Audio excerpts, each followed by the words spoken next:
ஆன்மீக நண்பர்கள் அனைவருக்கும் அன்பு கலந்த வணக்கங்கள். இன்றைக்கு நாங்கள் ஆன்மீகம் சம்மந்தமான பதிவில் பார்த்தீங்கன்னா, நாளைக்கு வந்து வருதினி ஏகாதசி வழிபாடு எப்படி செய்கிறது அப்படின்னு சொல்லி பார்க்கலாம் வாங்க. அதாவது பார்த்தீங்கன்னா, நாளைக்கு 23/5/2025 வைகாசி மாதத்தின் வந்து தேய்பிறை ஏகாதசி திதி வந்து வர இருக்கிறது. இந்த ஏகாதசிக்கு வந்து வருதினி ஏகாதசி என்று பெயர் இருக்கிறதா. அதாவது நாளைக்கு பார்த்தீங்கன்னு சொன்னால், எவர் ஒருவர் பெருமாளை வந்து நினைத்து விரதம் இருந்து வழிபாடு செய்கிறாங்களோ அவங்களுக்கு மகாலட்சுமியின் பரிபூரண ஒரு ஆசீர்வாதமும் கிடைக்கும் என்பது நம்பிக்கையாக இருக்கிறது. அது மட்டும் இல்லாமல் மார்கழி மாதத்தில் வர இருக்கக்கூடிய வைகுண்ட ஏகாதசிக்கு பெருமாளை வழிபாடு செய்தால் என்ன ஒரு புண்ணியம் இருக்குமோ அதே புண்ணியம் உங்களுக்கு கிடைக்குமாம் நாளைய தினம் நீங்க பெருமாளை வழிபாடு செய்யும் போதும். அது மட்டுமா, இந்த நாளில் வந்து சனி பகவானுக்கு உரிய உத்திராட நட்சத்திரமும் வந்து இருக்கிறது. சுக்கிரனுக்கு உரிய வெள்ளிக்கிழமை தினத்துல இந்த ஏகாதசி வந்திருப்பது வந்து அதிசிறப்பாக இருக்கிறது.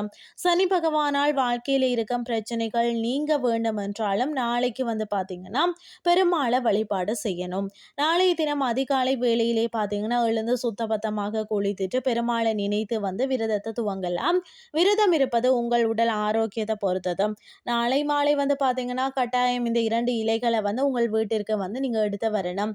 முதல்ல வந்து பாத்தீங்கன்னா பெருமாள் மகாலட்சுமிக்கு உரிய துளசி இலை, அடுத்தபடியாக குபேரருக்கு வந்து சொந்தமான நெல்லி, அந்த நெல்லி மரத்தில் இருக்கக்கூடிய இலைகளை வந்து நீங்கள் இந்த 2 இலைகளையும் கொண்டு வந்து வந்து பூஜை அறையில் வைத்து வழிபாடு செய்யணும். பெருமாளுக்கு மகாலட்சுமிக்கும் வாசனை நிறைந்த பூக்கள் அதாவது துளசி இலைகளால் நீங்கள் அலங்காரம் செய்துட்டு ஒரு சின்ன தட்டில் வந்து நெல்லி மரத்து இலைகளையும் பரப்பி அதன் நடுவில் பார்த்தீங்கன்னா ஒரு மண் அகல் விளக்கு வைத்து நீங்கள் தீபம் ஏற்றி பெருமாளை மனமுருக வந்து பார்த்தீங்கன்னா பிரார்த்தனை செய்துட்டு ஓம் நமோ நாராயணா கோவிந்தா கோவிந்தா கோவிந்தா இந்த மந்திரத்தை பார்த்தீங்கன்னா 108 முறை வந்து சொல்லி வழிபாட்டை நீங்கள் செய்யுங்க. உங்களுடைய வாழ்க்கையில் இருக்கக்கூடிய பெரிய பெரிய துன்பங்கள் கூட வந்து சர்வசாதாரணமாக உங்களை விட்டு விலகிடும்னு சொல்லலாம். நாளைக்கு வந்து 6 மணிக்கு இந்த எளிமையான பூஜையை வந்து நீங்கள் வீட்டில் செய்யலாம்.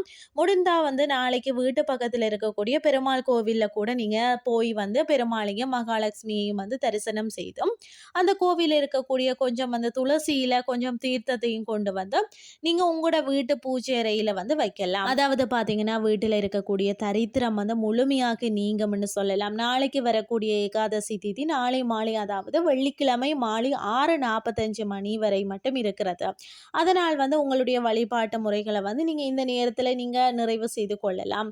இந்த ஆன்மீகம் சார்ந்த பதிவு உங்களுக்கு வந்து பிரயோசனமாக அமைஞ்சிருக்கும்னு சொல்லி நானும் நம்புகிறேன். இதே மாதிரி இன்னும் ஒரு மற்றும் ஒரு ஆன்மீகம் சார்ந்த பதிவோடு உங்களை சந்திக்கிறேன். நன்றி.